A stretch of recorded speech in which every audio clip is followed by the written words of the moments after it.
பெரியார் குறித்து நாம் தமிழர் கட்சியின் தலைமை ஒருங்கிணைப்பாளர் சீமான் சர்ச்சைக்குரிய வகையில் பேசியதற்கு எதிர்ப்பு தெரிவிக்கும் வகையில் பெரியாரிஸ்டுகள் இன்று சீமான் இல்லத்தை முற்றுகையிடும் போராட்டம் நடத்தினர். அப்போது சீமான் உருவ பொம்மையை எரித்து கண்டனத்தை வெளிப்படுத்தினர். இது தொடர்பாக பதிலளித்த சீமான், பொம்மையை தான் எரிக்க முடியும், அதில் எனக்கு பெருமைதான் என்றார்.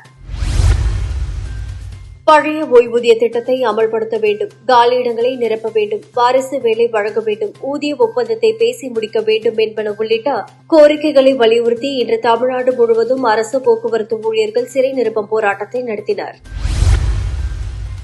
ராஜீவ்காந்தி பற்றி அவதூறாக பேசியதாக வழக்கில் சீமான் கோர்ட்டில் ஆஜராவதில் இருந்து விலக்கு அளிக்க உயர்நீதிமன்றம் மறுத்துவிட்டது.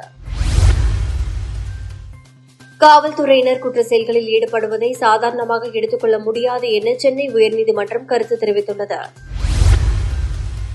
கச்சத்தீவை தாரை பார்த்தது ராஜதந்திரமா என மு.க.ஸ்டாலின் செல்வ பெருந்தகை நோக்குக்கு பாஜக தலைவர் அண்ணாமலை கேள்வி எழுப்பியுள்ளார். பிரதமர் மோடி டெல்லியில் உள்ள பூத் அளவிலான பாஜக தொண்டர்களிடம் இன்று உரையாற்றினார். அப்போது டெல்லியில் இலவச சுகாதாரத்திற்கான ஆயுஷ்மான் பாரத் திட்டத்தை செயல்படுத்த ஆம் ஆத்மியிடம் வேண்டுகோள் வைத்திருந்தோம். அவர்கள் திட்டத்தை செயல்படுத்த விரும்பவில்லை. இந்த திட்டத்தால் ஏராளமான பலன் கிடைக்கும் என்பதை டெல்லி மக்களிடம் சொல்லிக் கொள்ள விரும்புகிறேன் என்றார். அமெரிக்காவை சேர்ந்த புகழ்பெற்ற ப்ளூபெக் செய்தி மற்றும் ஆய்வு நிறுவனம் நேற்று வெளியிட்டுள்ள அறிக்கையில், அமெரிக்காவில் சட்டவிரோதமாக குடியேறியுள்ள 18,000 இந்தியர்களை டிரம்ப் நிர்வாகம் அடையாளம் கண்டுள்ளது என்றும், நாடு கடத்தப்பட்டுள்ள அவர்களை இந்திய அரசு சரிபார்த்து திரும்பப் பெறும் என்றும் கூறப்படுகிறது. நடுத்தர வர்க்கத்தின் நலனுக்காக ஆம் ஆத்மி எம்பிக்கள் பாராளுமன்றத்தில் வருமான வரி விலக்கு வரம்பை ரூபாய் 7 லட்சத்திலிருந்து ரூபாய் 10 லட்சமாக உயர்த்த வேண்டும், அத்தியாவசிய பொருட்களின் GST நீக்கப்பட வேண்டும் உள்ளிட்ட 7 முக்கிய பிரச்சினைகள் குறித்து பேசுவார்கள் என அரவிந்த் கெஜ்ரிவால் தெரிவித்துள்ளார்.